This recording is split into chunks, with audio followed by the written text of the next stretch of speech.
Good evening and welcome to the Red, Gold, and Bold podcast. Back at it here on a Tuesday. Remember, in the off-season edition, we're going to be every other week with each podcast. One podcast each week, but every other week, Red, Gold, and Bold here on a Tuesday. With us, as always, Jeff Chadiha from the NFL Network, NFL.com. Eric Eager from Pro Football Focus, PFF.com. Both of the fellas coming to you straight out of Indianapolis. More hotel rooms for the boys as the NFL Combine is unfolding this week. My name is Soren Petro from Sports Radio 810 WHB. You can catch my show at 810WHB.com. Of course, make sure, however you're watching us, if it's via the Twitter, great. But if it's via the YouTube, Facebook, the Twitch, make sure you hit the like, subscribe. Helps us out a lot, and really it's no sweat off your back. So if you're a fan of the podcast, tell your friends, but also hit those buttons and make sure you are letting everybody know that you're a fan of the Red, Gold, and Bold podcast. A lot to get to today in a very brief amount of time as we are under the gun. We're going to talk about Matt Nagy. How does this structure work with Eric Bieniemy? What should everybody expect and how that will work out? Andy Reid's comments today about Eric Bieniemy seem to assert that it was everybody else making this a deal. Could they actually bring Frank Clark back? How likely is it that Tyrann Mathieu's back? Brett Veach talking about both of those subjects. Who's going to wear the green dot for this team with Anthony Hitchens being out? And that being one of the comments that Tyrann Mathieu has talked about. Can the Chiefs expect to find a quality edge guy at 30? Coaching staff changes. We're going to try to get to it all if we can. Let's start with you, Jeff. Matt Nagy is back. Former offensive coordinator, former boss of Eric Bieniemy, now holds a role below Eric Bieniemy. If you look at the structure, although he is assistant offensive coach, not really sure what that means. What do you see from the structure? I think it means that the Chiefs are taking the stance of let's try to get as many good coaches around Patrick Mahomes as we can, as many familiar faces, and let's hope that leads to a better product. You know, I keep saying it's like you have to really have perspective on this. This is the best offense this franchise has ever had for the last 4 years. It wasn't the best it's been last year, but again, you're talking about the best quarterback in the league, the best player in the league.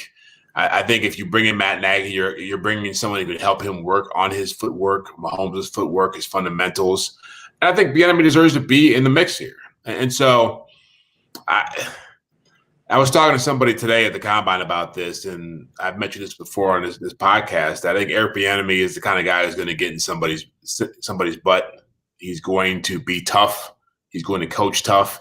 And I think Patrick Mahomes can benefit from that. And so I think if this is the way Andy Reid wants to go, bringing back a familiar face in Matt Nagy, who knew Mahomes as a rookie, having Bieniemy, who's been around Mahomes for the last 4 years, and then having Reid in the mix as well, I think it's probably going to end up being a positive for Patrick Mahomes. Yeah, Eric, what do you think? How does this all fit together? Does this one big happy family, or is there an issue here? I think what it does is it leaves the Chiefs without any outs, any ability to make excuses, any ability for doubt here, right?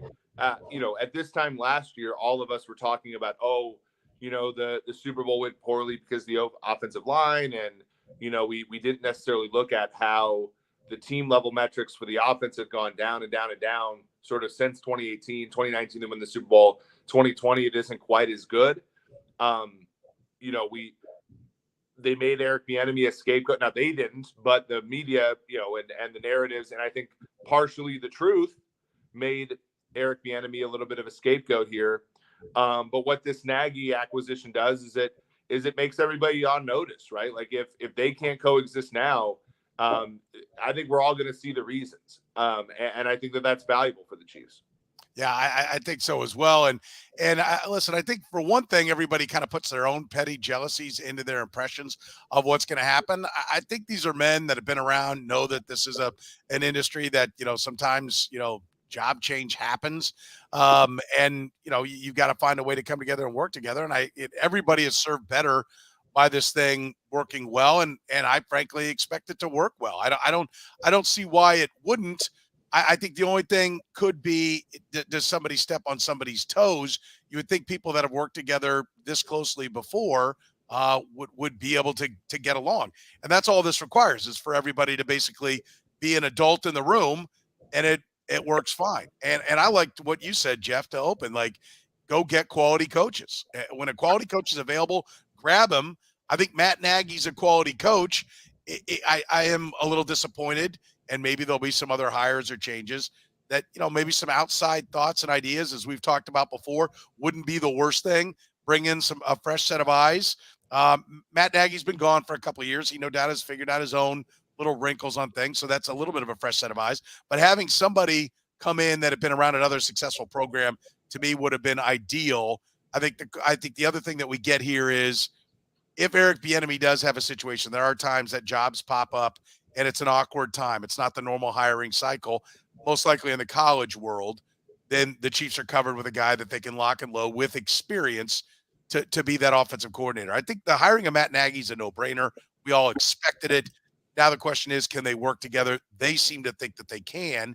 And I will ask you this, because Andy Reid today, you guys were around it, either read the comments or maybe had a chance to see it live, but because I know there's a lot going on there at the combine, but talked like this was all a product of the media and or fans, right? That the idea that Eric Bieniemy is even a subject or a story is a narrative, or is something that happened outside of their building.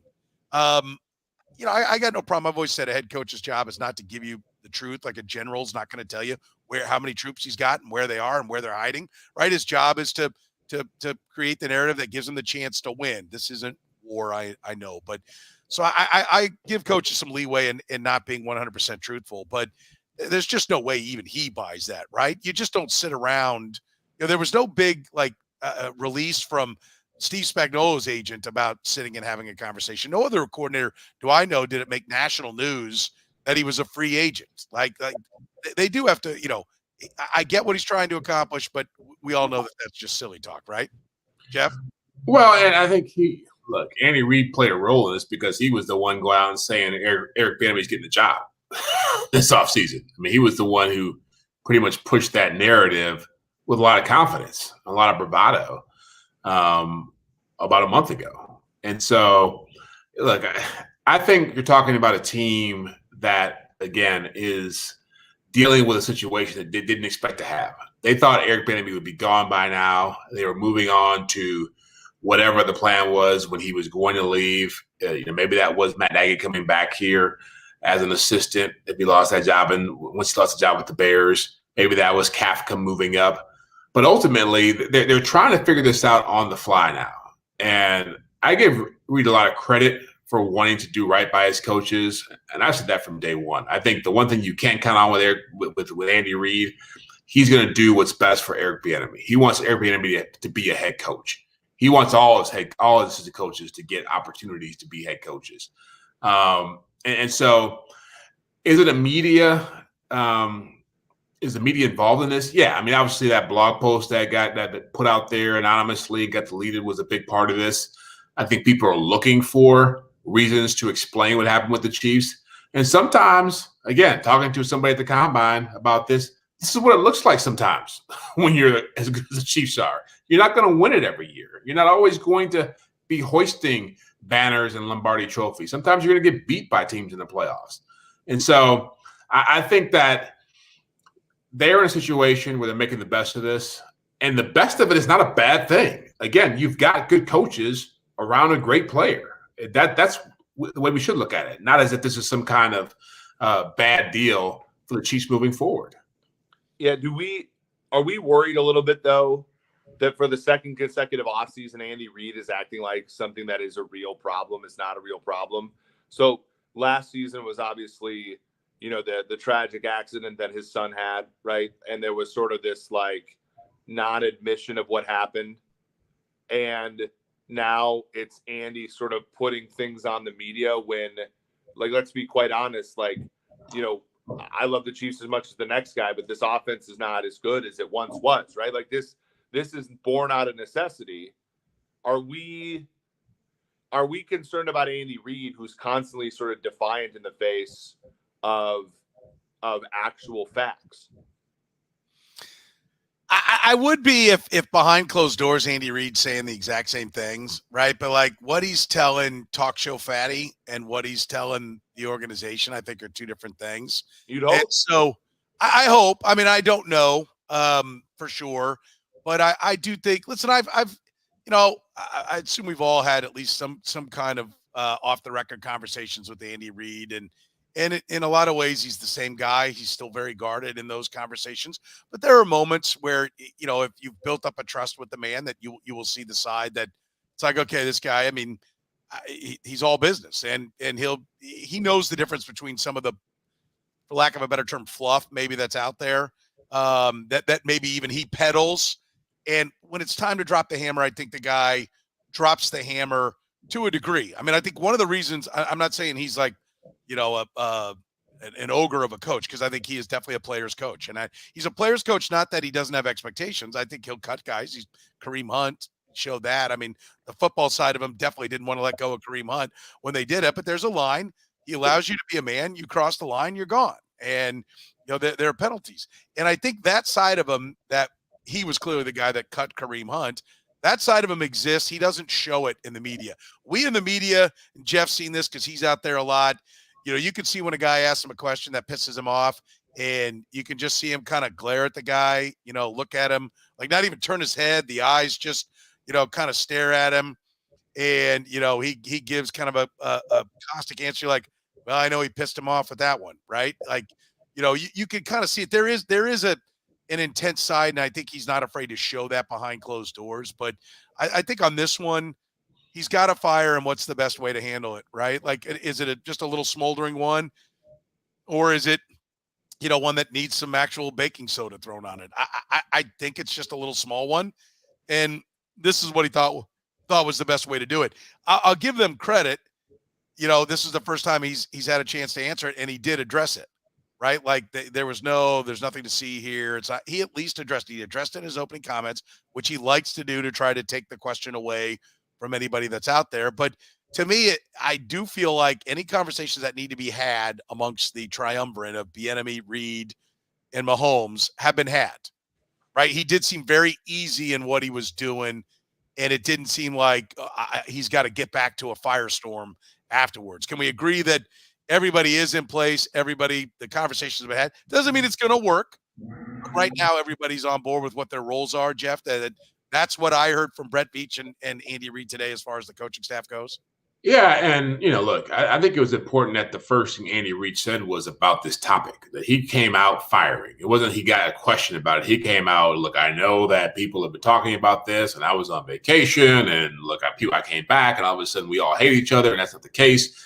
Like, he came out to deal with this, and he could have easily I was talking to Sam McDowell about this before Andy talked, and I said, we'll see how he handles this. I was curious to see if he actually even addressed it, because the blog post was taken down. It was written by an anonymous source. It got a justifiable amount of ridicule, but he came out to deal with it. And so I think right from the get-go, it was clear he wanted to put this to rest and make sure everybody understood where he stood with this. Now, again, I still believe the quarterback has to talk at some point. We've heard from two of the three.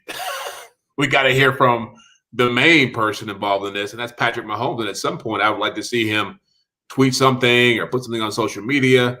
He won't be in front of a microphone again until May at a mini camp practice or an off-season workout practice. So at some point, he's going to have to address this himself and talk about what Eric Bieniemy means to him and what's been going on here. And I hope that he's got a good answer for all of this, because you made the point that when he was silent, that was a big deal.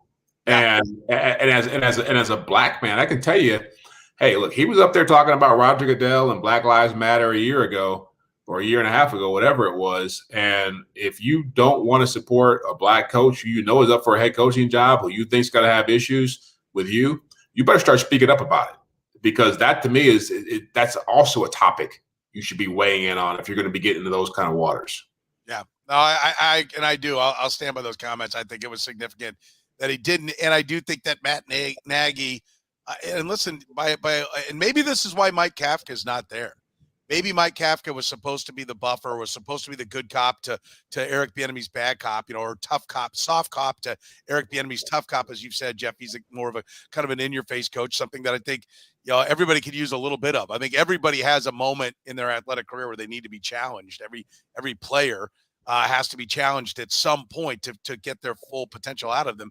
And maybe part of the reason why Mike Kafka here, maybe the story that we're all missing is Mike Kafka is not here, right? And if they loved Mike Kafka, they could have run Eric Bieniemy. His contract was up. That was a possibility. And maybe the conclusion they came to was that any friction that was there was more because Mike Kafka wasn't playing his role, wasn't doing his job. I don't. It's all speculation. We're all left to speculate. And one other thing I'll say, Jeff, is this is not a broken franchise, right? They're 2 plays away from playing in 4 consecutive Super Bowls. I mean, 4 straight conference championship games. They are, and they're being held up against the New England Patriots, not against the Joe Flacco Baltimore Ravens or even the Doug Peterson Eagles, because they've had such success. The standards are so high that it's almost impossible for them to satisfy people. Maybe it's just a fan base that's got unrealistic expectations, that's craving a villain where no villain needs to be found. Yeah, no, I agree with that. I mean, there is a lot of, and this has been the case from day one, and it's justifiable. I mean, when you got a quarterback like Patrick Mahomes and an offense like they've had since 2018, you do expect to always be competing for a championship, if not winning one. Right. And sometimes expectations have to be tempered. Sometimes you have to accept, and I said this, 2-3 years ago, every offense in the NFL that's high powered, that has the kind of run the Chiefs have had, usually it takes about 3 years for it to come back to earth.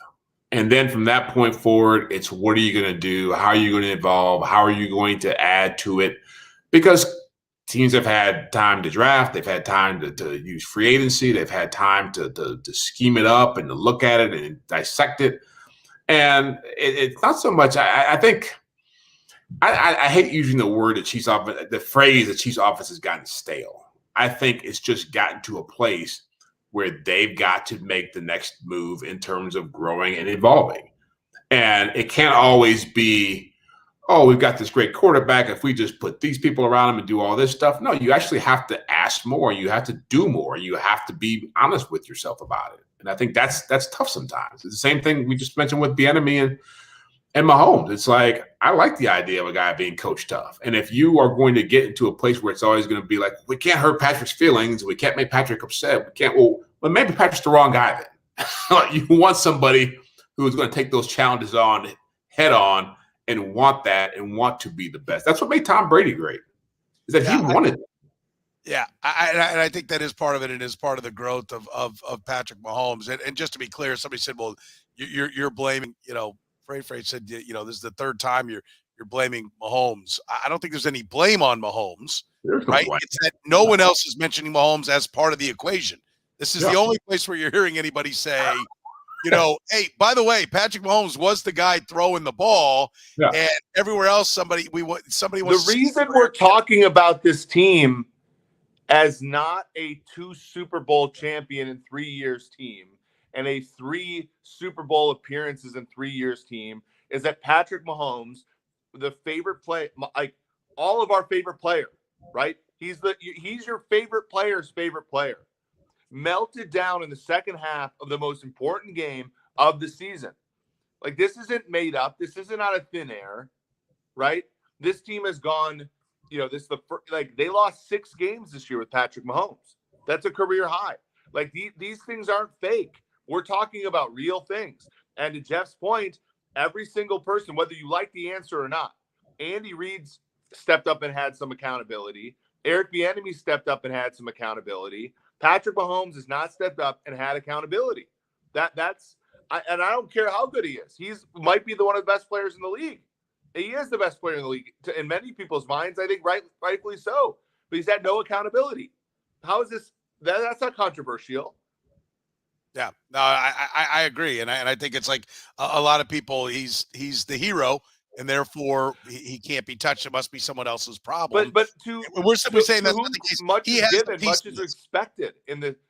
Patrick Mahomes is given the richest contract in the history of the NFL, and he's also considered the untouchable best player in the league. With that comes responsibility for when you lose an 18-point lead to the Cincinnati Bengals. That's 7-loss Bengals team at home. That requires accountability. Yes. And that's what we're giving right here. I want to take a look at this one and get your guys' thoughts on it. Terry says, if Reid goes, Nagy, not EB, would be your choice for coach, right? Where would it be if for some reason Andy Reid had a health? Sorry, that was a mistake on my part. If Andy Reid, not that nothing wrong with Cam Dog, just making a joke there, but if Andy Reid stepped away, who would be the head coach of this football team? If sometime in mini camp he's like, listen, I've got some health issues I got to take care of. Hopefully I'll be back. Who runs the show, Jeff? Oh, Matt Nagy. I mean, Matt Nagy is and that's for no other reason than Matt Nagy's been a head coach in the NFL for the last 4 years, and so he has the experience. That's no knock on Eric Bieniemy, and it might be a little bit of a group effort. I don't know if it would necessarily be Matt Nagy. Just I'm the guy, everybody follows me. I think they would work it out, but I think Nagy, if Andy Reid decided to retire tomorrow, Nagy would be the front runner to be the guy to get the job.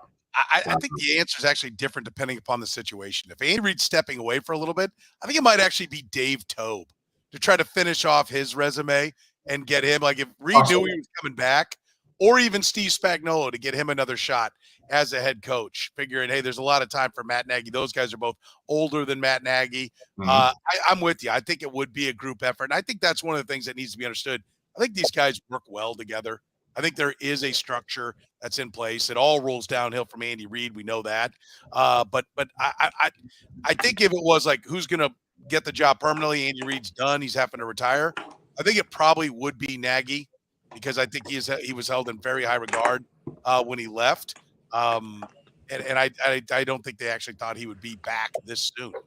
Eric, who would it be? Yeah, there's a difference between who we think it would be and who you would make it. Mini camp, you gotta put somebody in. Who is it?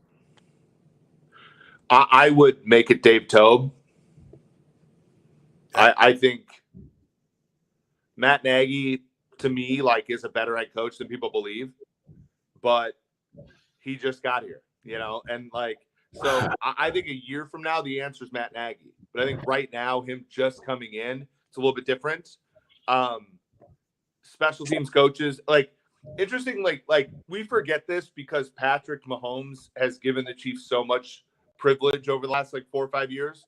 But one of the reasons the Chiefs were able to win 66% of their games with Alex Smith was because their special teams was giving them an extra yard every kick, win or two a season.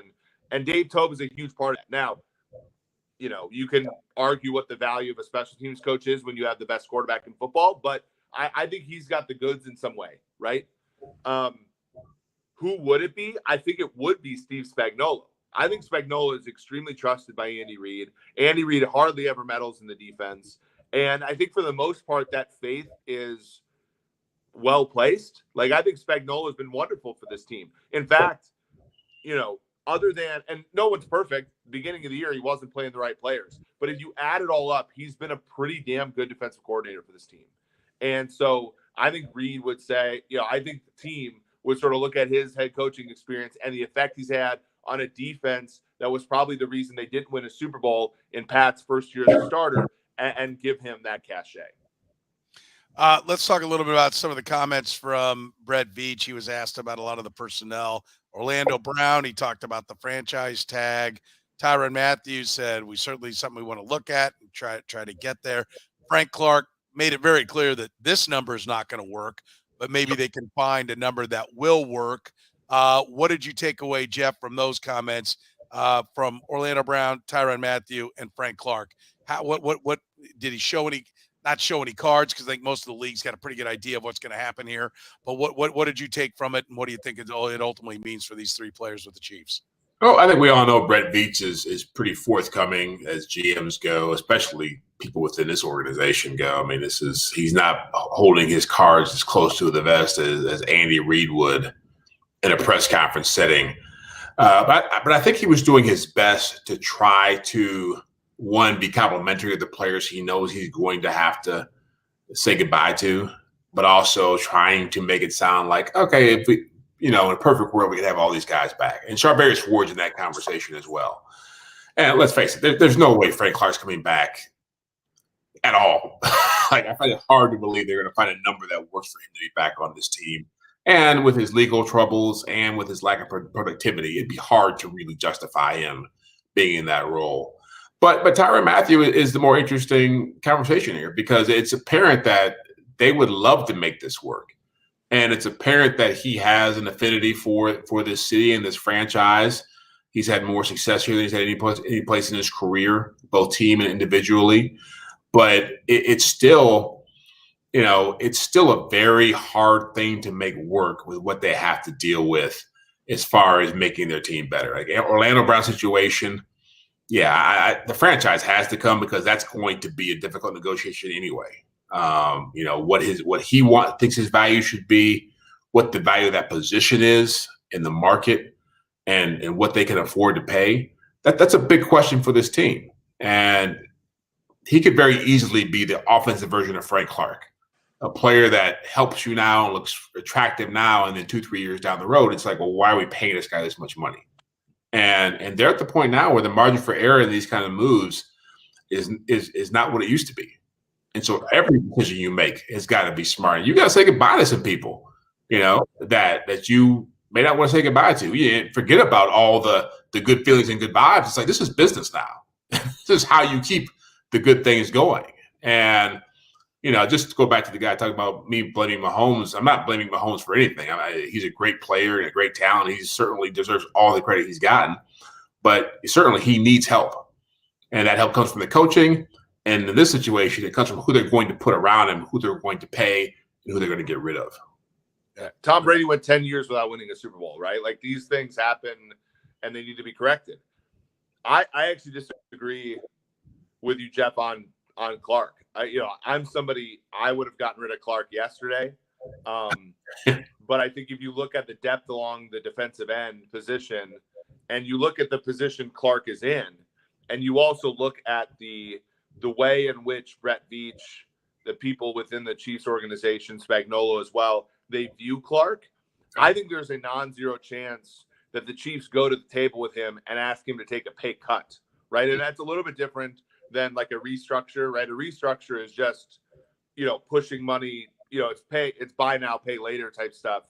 But like, don't you guys think that the Chiefs could go to Frank Clark and just ask him to take a pay cut, like rewrite the deal?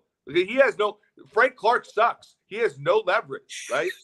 And like, and he's got to know this, right? If he goes to the open market, he's not getting what he could get with the Chiefs. And he's not getting a leadership position the way he is right now, right? Don't you think that there's a chance that, given where they are and given how they feel about Clark, that they're the only team that likes Clark the way that they do, that he stays 100%. On a reduced rate? 100%. I think he's on a 1 year, $3.5 or $5 million prove-it deal someplace else. Like, I think the only team that by far the best offer he could get here. But then again, ego, sometimes you got to go out and find that out for yourself before you really believe it. I'm almost at the point, like, they talk about him as a leader, and I think he does carry some sway in that locker room. How much, I don't know. And how much, listen, I think Frank Clark, I think, listen, he's got off the field issues. Let's call it. I mean, no one was hurt this time. By all accounts, he and his significant other figured things out back from the Michigan days. So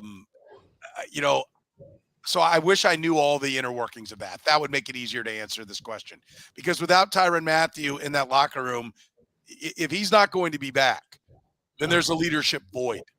And I think that Frank Clark strikes me as the guy, and even Chris Jones a little bit, strike me as guys that can be good leaders if they've got somebody else even stronger next to them. And I think that guy is Tyrann Mathieu. And I do fear that if you're going to lose Tyrann Mathieu, and I don't think you can make decisions just based upon leadership, because the moment a guy can't play, he can't lead. I mean, it's a high school mentality in a locker room. You can't be a guy who sucks and then tells everybody what to do. You got to be able to ball in addition to being a leader. Part of being a leader is being able to ball. And so if you're looking at Tyrann Mathieu going, can't sign on for 3 years because there's maybe one more year left, we've got to walk, I think if you walk on him, you have to walk on Frank Clark. And I don't think you can have, it's either both. And I can't see the scenario where anybody could look themselves in the eye and say, keeping both these guys on the roster is a good idea. And I think if there is a renegotiation with some kind of incentives where Frank Clark can earn the money back, they've lost their minds and they're headed to big problems because there's no reason for a deal like that to be put on the table and have a couple of games. As Eric's pointed out, largely his value seemed to be in the Chiefs' eyes, kicking the crap out of Colton Miller in 1 or 2 games as a member of the Seahawks and bloating his sack numbers. And that seemed to be what caught their eye because there has been very little play like that. I'm with Eric. There's no juice on Frank Clark's side. You put a number in front of him and say, this is it. And if you take it, there's a path. But I think it's a number just to get a body out there.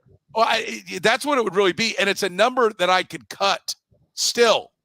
And that's what I think part of the reason why they moved quickly on Anthony Hitchens. I'm not sure whether it was, we want to give you every opportunity to get out there and get to work on a new deal. No one can sign you now anyway. But, is Frank Clark as much about making sure they find somebody else and they don't put a deal like that? Hey, sign this 1-year deal and you're back. They want to see, because they've got so many pieces on the defensive line to replace that, they may have to do that hat in hand and say, look, our only hope is the upside of a Frank Clark bounce back year, which I think is an act of desperation. Pure desperation.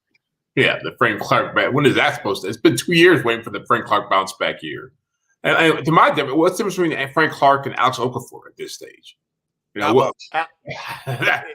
It's something, right?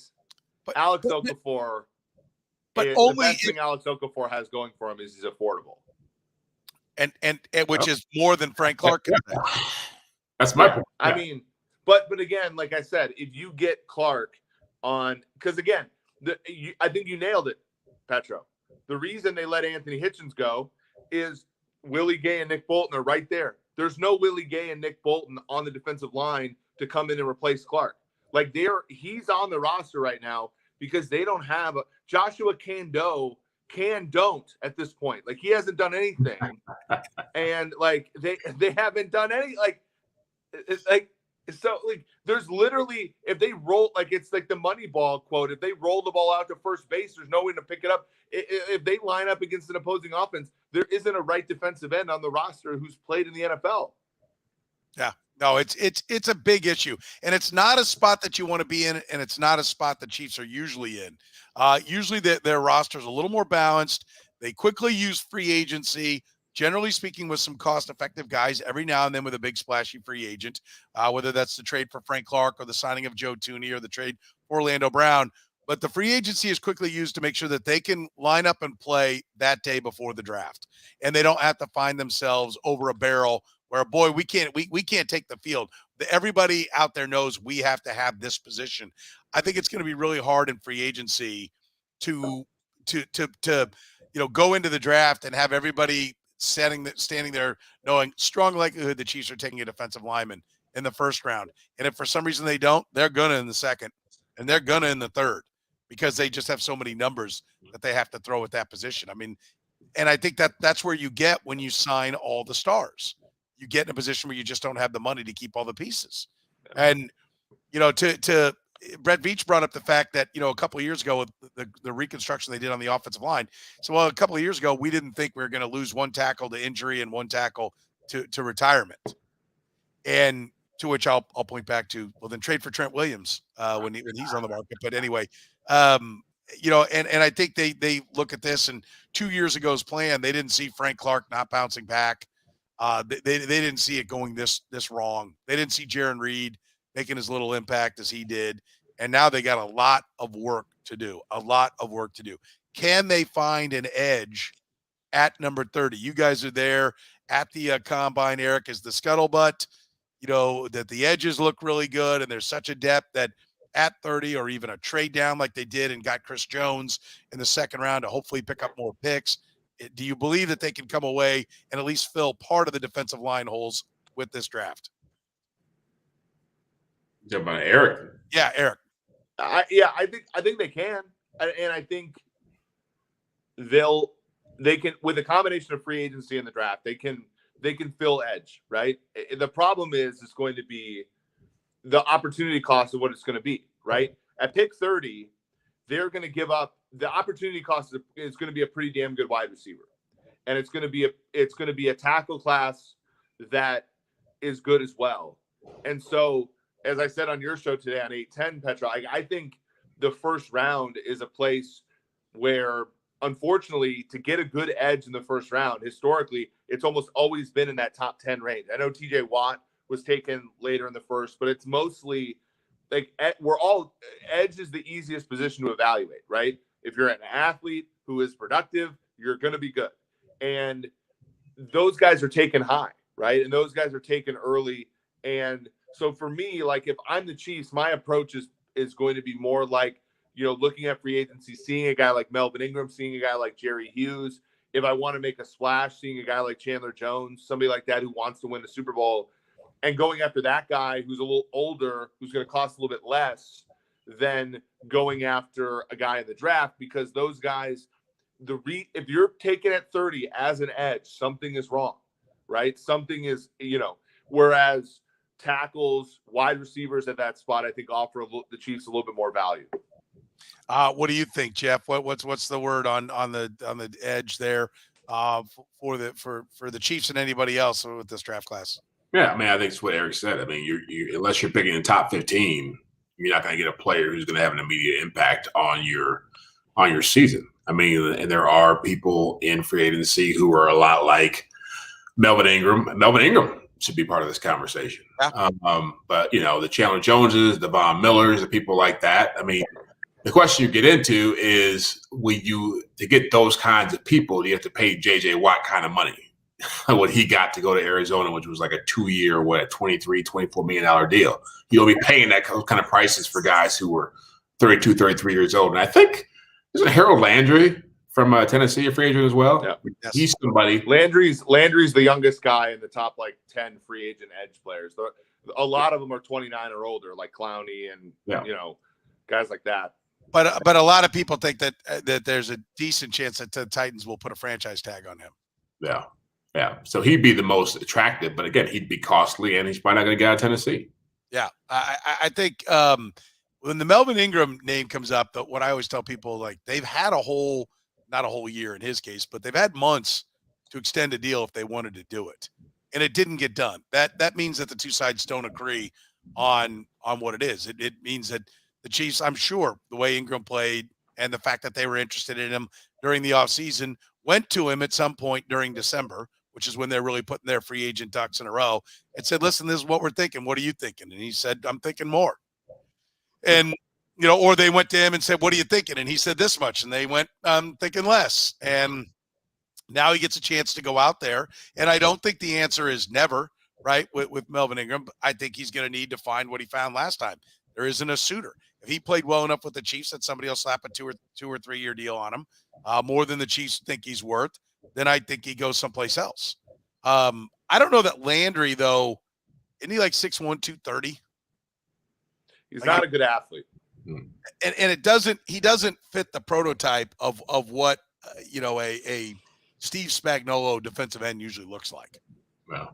And I will say this, the draft, when you look at the length of guys, he likes those long linear guys. There seems to be a lot of those 6'5 plus, 6'4 plus at least guys that kind of fit the mold of what he's had in years past. And even here in Kansas City, I mean, it's not Okafor, it fits that bill. He looks like what a Steve Spagnuolo defensive end looks for. And I think that's a possibility. They're going to have to understand that they need lots of players, and they're going to have to roll some picks at it. They've been pretty good. They need to continue being pretty good at it. Who with Anthony Hitchens leaving, who wears the green dot? Like to wear that, you pretty much got to be on the field for all 4 downs. And I bring this up just because Tyrann Mathieu mentioned something about that, something on one of his tweets, give me the green dot. Now, it wasn't necessarily with the Chiefs. He just said it in general, that's one of the things he was looking at. Anthony Hitchens was that guy. Nick Bolton is not a great coverage guy, but he seemed to make progress last year. Jeff, who's the guy that's the most likely candidate? And can you read anything into that with Mathieu that maybe they're that is a reason why he would be more likely to be back, because they don't have a guy in Gay or Bolton that really fits that mold. That's usually a linebacker. Well, I'd probably go with Bolton at this point. I know that Anthony Hitchens spent a lot of time with him over the course of this past year. They became very close. And early on, Bolton and Gay were not really making the strides and understanding this defense that allowed them to play at the level where they had the kind of trust they needed to have from Steve Spagnuolo. But I think over the course of the season, you saw Bolton make those strides. Your point is valid. He's not the kind of guy you can see playing on passing downs that consistently. But if you're asking me to pick one guy out of who could be there right now, who's signed, who's on the defense, he makes the most sense. Yeah. It's Bolton. It's Bolton. Like, we talk about Nick Bolton might not be the best coverage guy. Anthony Hitchens was terrible in coverage. Yeah. Bolton's better at than Anthony Hitchens at everything. So, even though his biggest strength is run defense, if you play him every down, he's an upgrade over Hitchens. And so if he understands the defense the best, have him in there. I know Willie Gay is the best linebacker on the team, but I don't necessarily know if he is the one that you want to have with the green dot, given everything we've heard about him. Bolton's probably the smartest linebacker on the team, and he was last year, even given all of his instincts are far better than Anthony Hitchens were. So, I think, you draft those two guys in the second round. They're your two linebackers on every down for the next 3 years, right? That has to be it. Or 2 years now that the Gay is, halfway through his rookie deal. That's how it goes. And to me, I think it's sexy now to give a safety the green dot. I know Weddle had it in LA. I took it from Jordan Fuller, who is a safety. Derwin James has the green dot for the Chargers, all this kind of stuff. But Juan Thornhill's not wearing the green dot. And I don't know if they're not willing to go into free agency for Mathieu. I don't know if they're going to get a veteran guy that's going to be able to wear it at the safety position. So I think it's Nick Bolton. And I think, we're letting perfect be the enemy of good with Nick Bolton if we're not thinking of him as a every down linebacker for this team starting next season. Let's talk about one more thing, the coaching staff changes. We've kind of talked about Sam Madison a little bit. Are they getting enough of a breath of fresh air? I don't think you can just, I don't mind it. The run it back, I think, was very successful, and they were maybe a couple of injuries away from being back-to-back Super Bowl champions. I think you need constant change. Jeff, you've always said every year each team is its own thing, its own kind of living, breathing, entity. I think that's true. I'm actually happy to see Matt House got a promotion. Sam Madison went back to Miami, place that he likes. Whether they were, I think Tom House, or Matt House, I think was, certainly, a chance to be a DC. I mean, you can see why a guy would do that. But I think they need a breath of fresh air. Eric's been very critical, Jeff, of the lack of development. Right? Has Andy schematically, and certainly a lot of Patrick Mahomes at quarterback, been covering up a lack of coaching at some of the positional coaches for this team? Yeah, it's interesting. I put Kafka in this conversation too, because as much as we are banging Bieniemy for all the schematic stuff, it's like Kafka's job was to make sure Mahomes was fundamentally sound. Right. They were getting better. Yeah, and getting better. So, yeah, I mean, I definitely could see your point there. And some of this, look, it's – again, I go back to the 30,000-foot view of this, is that this team has been in 4 straight AFC championship games. They've been the dominant team in the AFC. They've won a championship, played 2 Super Bowls. And sometimes it's easy to forget the stuff you're talking about. And it is certainly a come-to-Jesus offseason for them in terms of that part of it, because – you're starting to see the lack of development and the lack of instant success with the draft picks show up in the future projections. And so right now we can sit here and say, yeah, let's, Mahomes and Kelsey and Hill, all these guys, but you're going to have at least 35 to 40 more guys starting to grow. And that's where pretty much, a lot of teams do struggle to sustain a high level of success. Seattle Seahawks, a perfect example of that. It's like they had the Legion of Boom, and it was all, sunshine and rainbows. And so all of a sudden, it's like, well, we can't find corners anymore. and we can't find guys who can rush the pass rusher consistently. Oh, guess what? Now our defense is 28th in the league. And they had smart guys, and they had people who had success, and they had a great quarterback and had some great talent on offense. But it just kind of all, I want to say bottomed out, but because they won like whatever double-digit games for like 8 straight years. But you can't reach a point where you're kind of like looking at your team and always seeing how great things are because you have a certain amount of talent in a certain amount of area in a certain concentrated area, but you're not really being realistic about what it takes to succeed in the NFL. If the Chiefs are going to sit back and think every year they're going to be competing for a championship just because they have Mahomes, Hill, and Kelsey, it's going to be a tough road. But if they're able to go out and develop the people they have to develop and make smart moves in the draft and in free agency, yeah, they can be competing for a championship every year. I want to highlight this again. Irish Mac says it's Andy's baby. It is. It's ultimately his call. And he stood watch on staff changes. This is his baby. And his baby allowed Mike Kafka to leave. So let's do understand that, which brings me to this one. The judge says losing Kafka is a shame. I mean, I think you're not listening to some of the things that are being said here right now. Like, which is fine. You don't have to agree with them, but I hope you will listen to them and consume them. Eric said it has been saying it really throughout the course of the second half of the season. Patrick Mahomes' yards per attempt, which is a pretty good indicator of being able to make the big plays, has gone down for 4 consecutive years. Mike Kafka has been his head coach for 4 consecutive years. Jeff Chadiha has said for a number of weeks, everybody's sitting here scratching their head going, why isn't Eric Bieniemy making everything better? Right? And like it's all on Eric Bieniemy's plate. Anything that fails must have been Eric Bieniemy's fault. I'm fine with Eric Bieniemy carrying, some of the blame. I'm absolutely fine with Andy Reid. Ultimately, the buck stopping with him. Of course it does. He's the head coach. But along the way, Mike Kafka played his role in diminishing the returns on Patrick Mahomes. One more, Eric. And then Patrick Mahomes, the little pity fest about, like somebody daring to question Patrick Mahomes, play. Listen, he's still significantly better than what we've watched in a Chiefs uniform forever, but he was not at his best this year. And if you think he was, or somehow Eric Bieniemy was riding around on his back with a chokehold around his neck while he dropped back the pass every time, you're a jackass.